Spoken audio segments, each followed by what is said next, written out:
Austin. I love talking about the Astros, and a little bit of breaking Major League Baseball news. Trevor Bauer, pitcher on the free agency market, the Cy Young winner for last year for the NL, just signed with the Los Angeles Dodgers for 3 years and $102 million.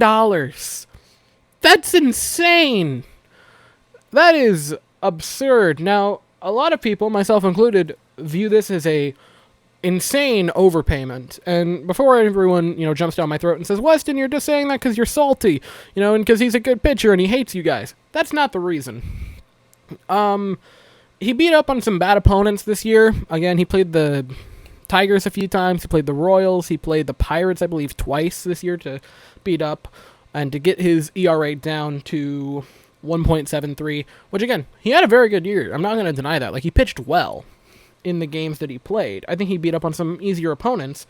He still had a very, very good year. He led the league in ERA, ERA plus, and WHIP. So he had a very good year in those statistics. I'm not saying that. I call it an overpayment because if you get the 2020 Trevor Bauer, I'm not going to say it's a bad contract. It's fine, He is a very good player from 2020. If you can get that one to carry over, fine contract.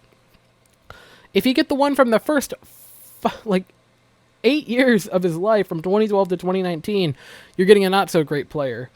A 4.04 ERA for those years. A ERA plus at 109, which is not great. A WHIP at 1.295, which is awful. And a K per 9 just a little bit over 9.5. His K per 9 this year was 12.3. So again, if you're getting the majority of his career, Trevor Bauer, this is a terrible contract. You're paying $34-ish million a year to a person who's meh. If you get the 2020 Bauer, fine contract. So that's really what it's going to hinge upon for the Dodgers if it's a good trade, or not a trade, excuse me, but a good signing or a bad signing. See, I don't have that much to say about it. It depends on that, but I had a little bit of free time, so I wanted to chime in and break some MLB news. So yeah, thank you all so very much for watching. I hope you all have an absolutely fantastic day, and go Astros.